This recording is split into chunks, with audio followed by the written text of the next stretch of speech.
Hi, I'm Mike McLean. Welcome to the Short Circuit podcast, brought to you by Swift Aircraft.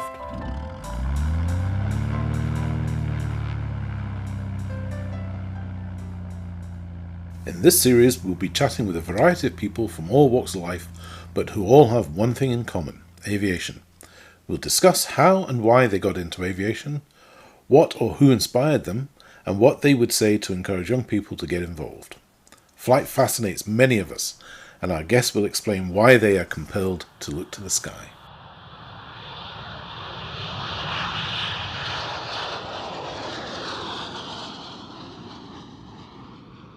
Today's guest on the Short Circuit is Goatie Lewis. If you don't know Goatie, then I suspect that after this podcast you'll be doing a bit of Googling. We first met a few years ago, and I was intrigued by this unusual character. I'll let him explain his backstory himself, but I just wanted to let you know that I'm so pleased that he agreed to come on the show. The major driver behind the Short Circuit is to demonstrate that aviation is accessible to all if you want it enough, and that it can open doors for your future. Some of our guests have faced significant challenges to get where they are today, but I think you'll agree that Goatie has a pretty unique experience. So I'm delighted to introduce you to Goatie here on the Short Circuit. Please excuse the sound quality at times. The internet connection was less than perfect on the day, but it's the content that tells the story. So, let's listen into the chat. Good afternoon, Gautam Lewis, otherwise known as Goatie. So question one here on the Short Circuit is, who are you? So would you like to introduce yourself and tell us what you do around aviation? My name is Goutam, aka Goatie, or Mr. Shoe in the rock and roll world. I am British Indian with a route around the world, and currently, my current role in general aviation is I am the founder and director of a not-for-profit called Freedom in the Air, which is about enabling people with disabilities to enjoy the freedom of flight.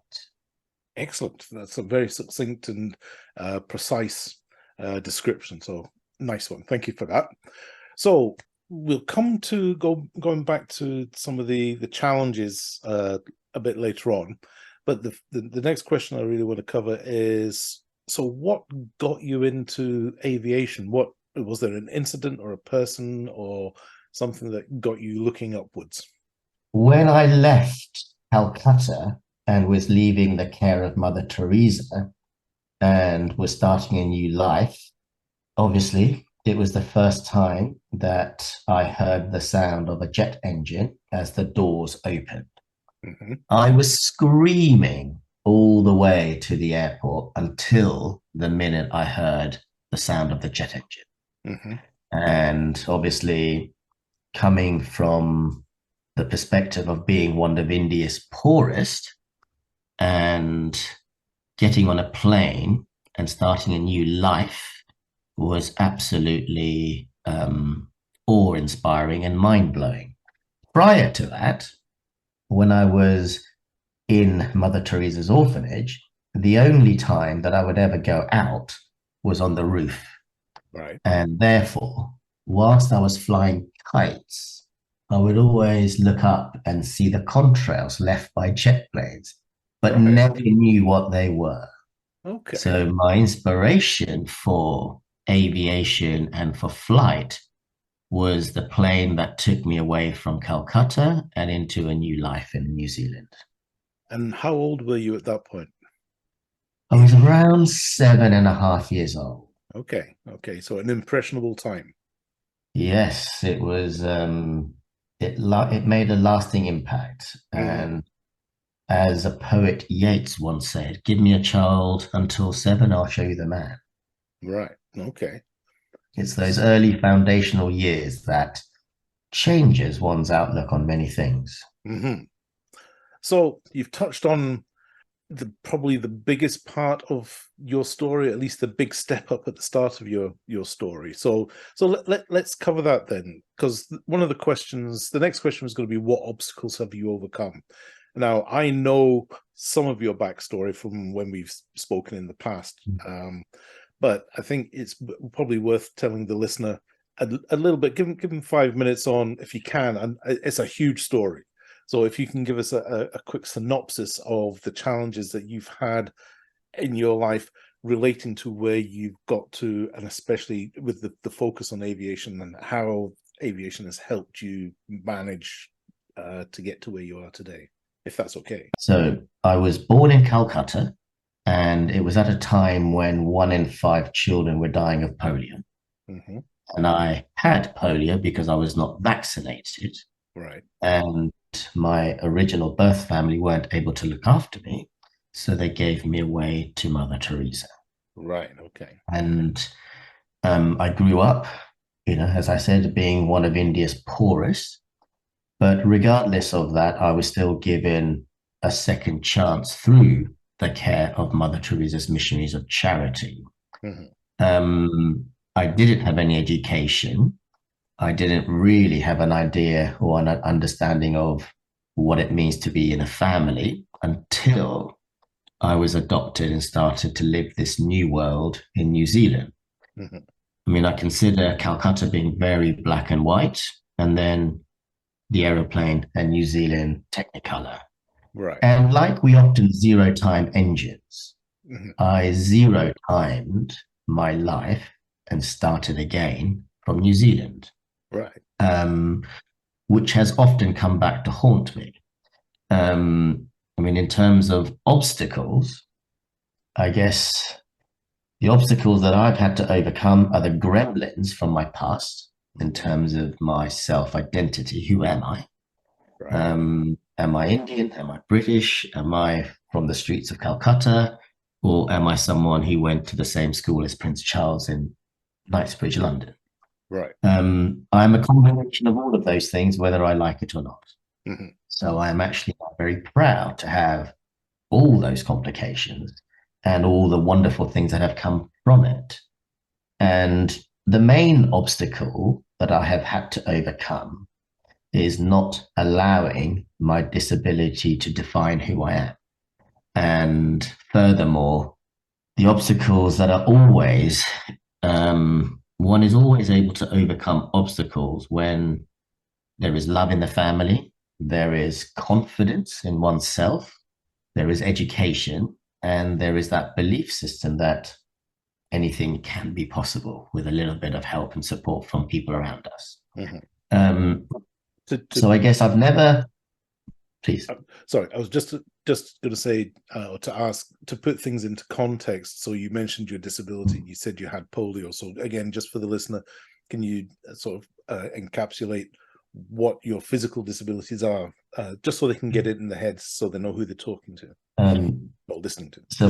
I have lower limb disability, and I walk with a caliper on my left leg, which is a full length caliper, and I walk with crutches. Hmm. Um, I didn't receive any corrective surgery until I was 5, and Right. I spent 2 years in and out of hospital.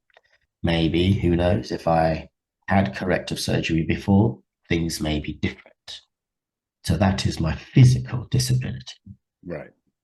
Okay. So I think that is just important so people can understand, because when we talk more about what you're actually doing with your organization, then they can put all that into context and see, because it is an amazing story. And again, also for some of our younger listeners, they might not be aware of Mother Teresa, so I would encourage them to do a little bit of Googling.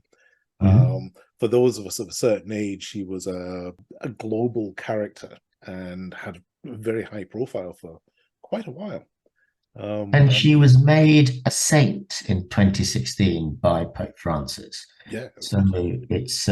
it is per se a person of living age in terms of memory that has become a saint. Normally, people who are made into saints as 500-600 years old, Yeah, it's, I and mean, no one had memory of them. hers is a startling story, and I think yours is probably equally as startling. I mean, the bits that I've heard that we've talked about previously is just, it is gobsmacked, and I'm so glad that we could get hold of you to do this, because when we were organizing the initial list of people we were going to interview, my colleague said we've got to get Goatie, and it was like, yeah, well, that's a given. So thank you again for coming along. So you've had the disabilities of your start in life, plus the physical challenges, and then you've been lifted from that black and white start, which is a very good analogy, and into the technicolor world of with your benefactors into New Zealand, and then from New Zealand direct to the UK from there, right? Straight to London. Yeah. Straight to London. Okay. And then since then, you, as you said, you went to through the education system and so on. And another obstacle is your, for want of a better phrase, the identity crisis. And I can relate to that myself because my own background is a bit global, so I understand where you're saying from that. If I think for some people that might be a little bit difficult to get their head around, but it's a thing. It's a genuine thing. So back to aviation. So you've handled all these things, and you set up the Freedom in the Air charity. Is that correct? I mean, I know I've skipped over Correct. best part of a lifetime. So can you tell us a little bit more about Freedom in the Air? Freedom in the Air took off from frustration of not having choice. Mhm.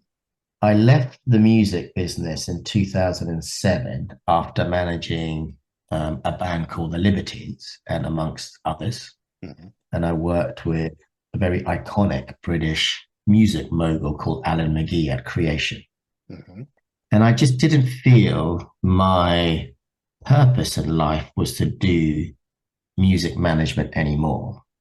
And I had always had this yearning for aviation. Mhm. So I took some time out and I started to find ways to learn to fly. There were some organizations that were able to help me at the time. There was always an issue of accessibility Mhm. and also aircraft with hand controls for Right. people with lower limb disabilities, as I cannot use the pedals, the rudder on the ground or in the air. I went all around the UK. I started at Lasham. I went to Norwich. I was trained by an ex-RAF pilot, a Chinook pilot, who all gave up their time. Mhm. And in the end, I finished at Cranfield in Mhm. the Midlands. So in September 2007, I got my PPL, and in October 2007, I started Freedom in the Air. So Freedom in the Air started because I felt that we can have more choice for people with disabilities in general aviation. Mhm. The starting point was to develop hand controls for both the Cessna and the Piper variants, from the two-seater all the way up to the four-seater, and then the Piper complex retractable for the more advanced training, for the commercial pilot's license, the instrument rating, and the flight instructor rating. Right. As part of the plan, we had to engage with the industry, starting with the CAA, the Civil Aviation Authority, the Aeromedical Department, because without the medical, there is no starting point at a certain level, as well as engaging, building a relationship with the governance of aviation. It was also really important to build relationships with the industry, flying schools, instructors, the media, airfields, and so Mhm. on, because everything is interdependent. Yeah. And I cannot try to inspire change unless I bring people on board to inclusion. And it was a win-win, really, because there is, in terms of a business plan, an audience with disabilities. So if you can include that in your business model, it's a win-win for everyone. Um, and then eventually we started to offer free flying lessons. We subsidized the flying. And then at Cranfield, we set up a small training side within a commercial flight training organization. And what we discovered was there is no difference teaching a person with disability or without a disability. Once you get in the plane, no one really knows who's flying. We all fly at the same speed, we all fly at the same altitude. And for the instructors, it was a really powerful, positive contribution to their own training career. Yeah. Because they were able to see the benefits of training a certain audience. And for them, they also were adapting their skill of how to teach with different types of students. But in the end, at Cranfield, it didn't feel, oh, there's a group over there with disabilities. We were all just pilots. Mm-hmm. Once we had demonstrated what was possible at Cranfield, we then started to work with Cranfield University School of Aerospace Engineering. Mm-hmm. Through their master's program, they worked with us to develop a set of hand controls. Cranfield has great lineage and heritage in aviation, so it gave us this tremendous kudos. And never in a million years could we afford to design such equipment ourselves. We then applied for an STC, and bit by bit, we started to have enabling equipment. We then started to reach out to other airfields. So we didn't want people to come to Cranfield. Why should they? Often when we got phone calls by airfields saying, oh, could you give us some hand control? We just give them some hand controls. Mm-hmm. It wasn't about losing business. It was about enabling a wider group of people to enjoy what I loved. In those 10 years, the first 10 years, I wanted to demonstrate that I wanted to be a certain caliber of pilot. So in a way, there is always going to be resistance. And I did feel I wasn't welcome in the industry many times. Mm-hmm. And I didn't want people to say, well, what do you know about aviation? I just learnt it through flying. And so I have a flight instructor rating with a PPL, with an instrument rating restricted within the UK airspace.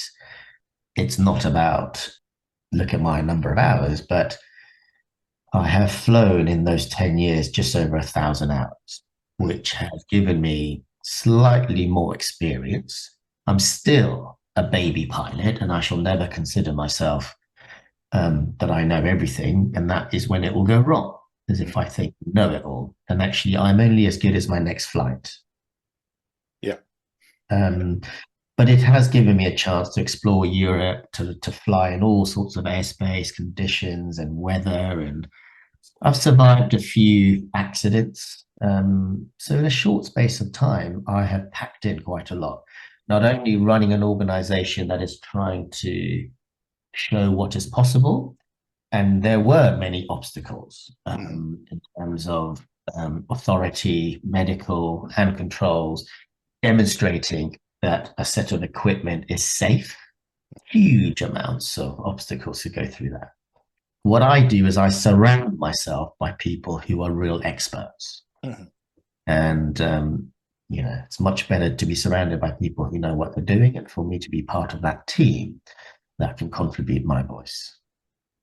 One word that you mentioned there was resistance. So you had the technical challenges I can understand, and so it's a technical work through to find a solution for that. So the accessibility, the hand controls, and all the rest of it, again, those are all effectively mechanical, technical issues to deal with. Did you find resistance because of your disability, or resistance because of your background? Did that impact in any significant way? I mean, there's always going to be some sort of surprise, an element of surprise, and people have to get their head around it. But did you find it was a strong resistance, or was it something that you could blast through quickly? I'll give you two examples that demonstrate this, and I won't.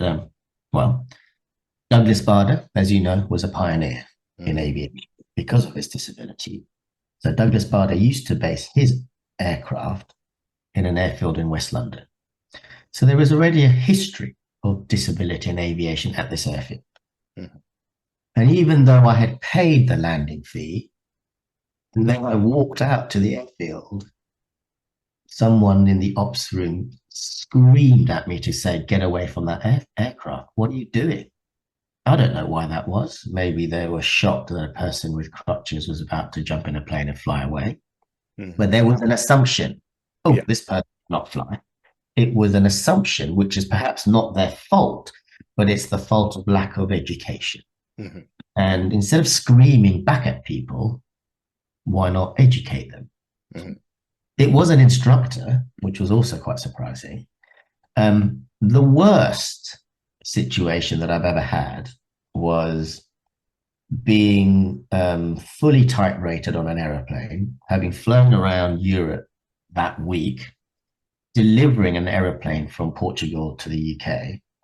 I was then sent to go and collect another aircraft from Dundee.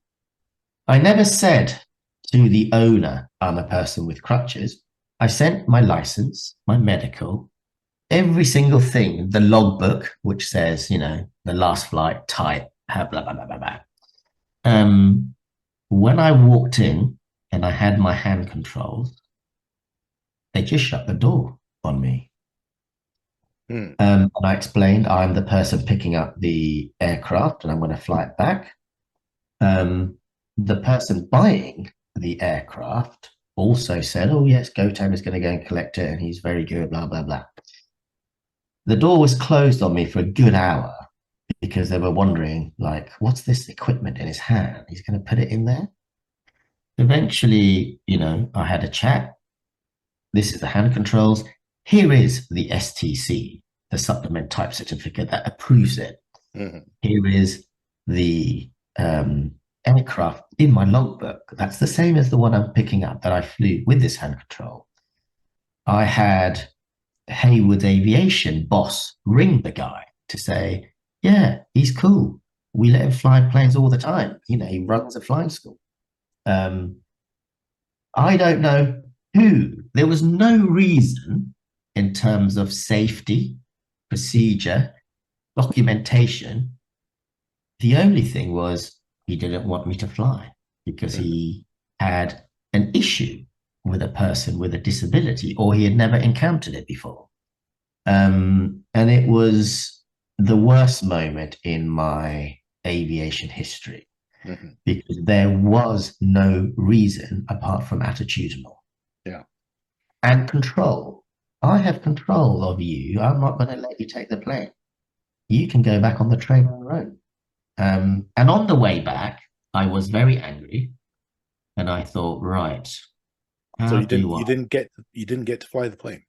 No, I No. took an overnight train to Dundee, and then there was literally no voice from the head of the insurance company, Hayward, Mhm. the the person who was buying the plane, who was an aircraft broker, who had sent me a disabled pilot, not anyone else, the flying school at Cranfield, the chief flying instructor, um, the logbook, the CAA license, the medical, the STC from the UK CAA, the STC from EASA, and the STC from the FAA.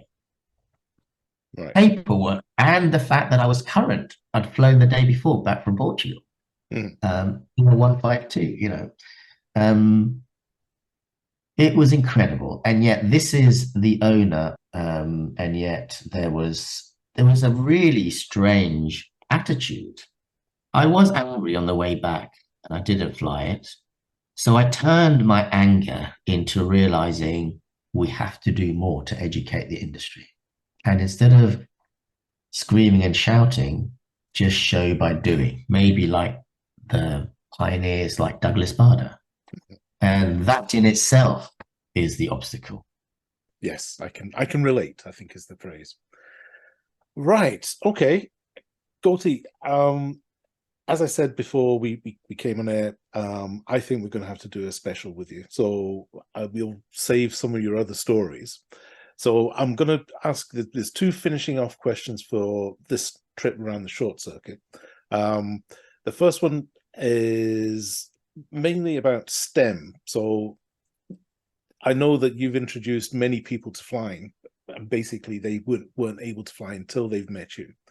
I take it that you're an advocate for STEM, or STEAM, as it isn't frequently being called now. Yes, I've done a lot of work with the Royal Aeronautical Society, as I Mm, know Swift does, and yourself as a STEM ambassador. A lot of the work through the Royal Aero Society was a project with Boeing, the Schools Build a Plane project. Um, but of course, STEM is, it encompasses so many different aspects mm, of creativity. There is engineering, there is design, there is marketing, there is all sorts of things that come together. And of course, manufacturing and designing a piece of equipment for aviation requires a lot of STEM knowledge, which I don't really have. But I've had to learn mm, everything from metal fatigue to stress analysis to so on and so on and so on. But of course, in this country, if we don't inspire the next generation, even starting at primary school, we will lose a lot of that heritage to other parts of the world. yeah, Um, and STEM is not boring. And actually, through aviation, we can make it really exciting, and it is. yeah, Um, so not only is there perhaps some blockage, oh, it's science, I'm not very good at math, I'm not very good at physics, I'm not very good at this, that, and the other. But if we can have something in context that allows a young person to find something really interesting, the learnership becomes automatic.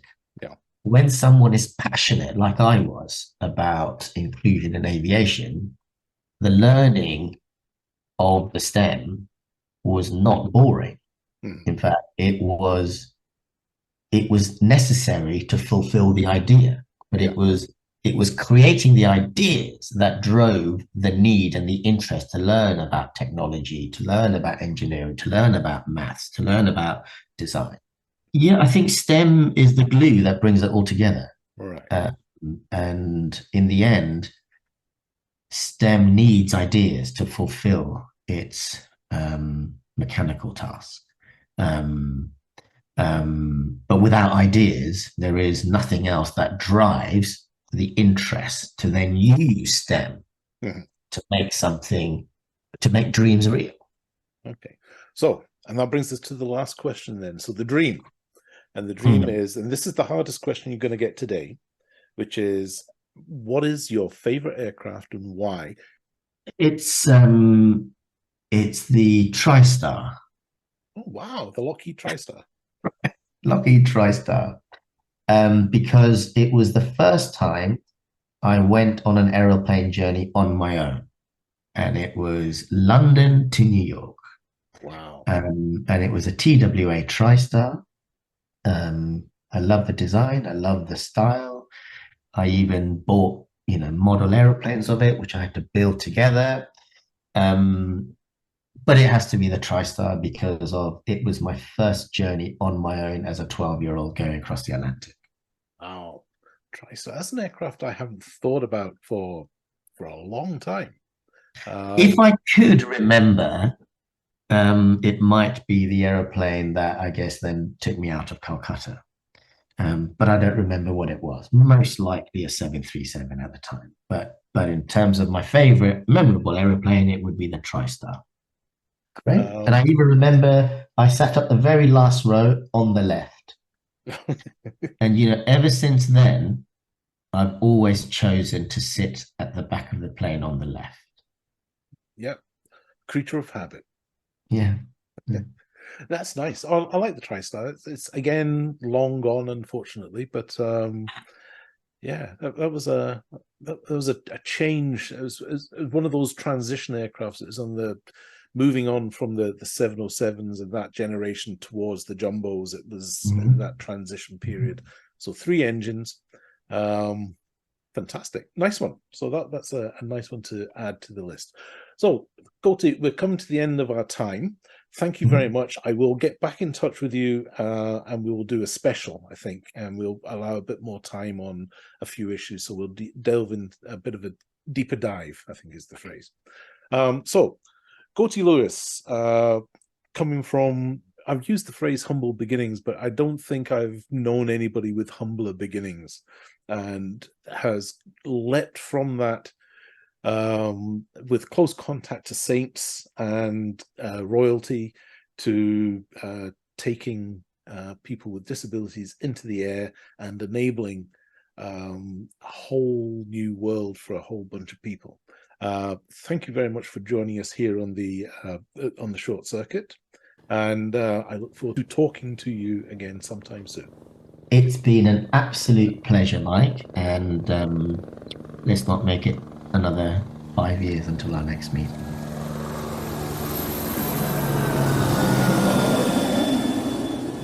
So that was Goatie Lewis. There are certain people that you meet during your lifetime whose mere existence can throw your own sense of perspective way off. I've been fortunate to meet a few people who can stand out for different reasons, and Goatie fits into that category. Despite a start that is hard to imagine, the fates have smiled on him a couple of times, and by grabbing those opportunities, he has survived and succeeded. But don't underestimate the determination required to get to where he is now. Even having overcome his beginnings and physical challenges, he has still had to deal with having the door literally being slammed in his face by those unwilling to listen to or look beyond the first impression. And for me, that is the lesson from this episode of The Short Circuit. Don't get mad, use the experience to drive you to your next success, even if your initial instinct is to lash out. Believe in yourself and focus on the real target. What an example of #inspiring aviation. That little disabled foreign kid pushing on through to enable both able-bodied and challenged people to pursue their ambitions and gain their freedom in the air. I hope you enjoyed our chat, and I'll see you next time, here on The Short Circuit. Fly safe.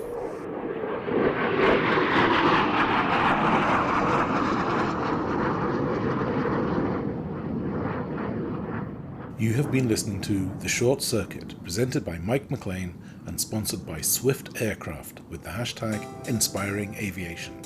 This has been a Zoom Spike production.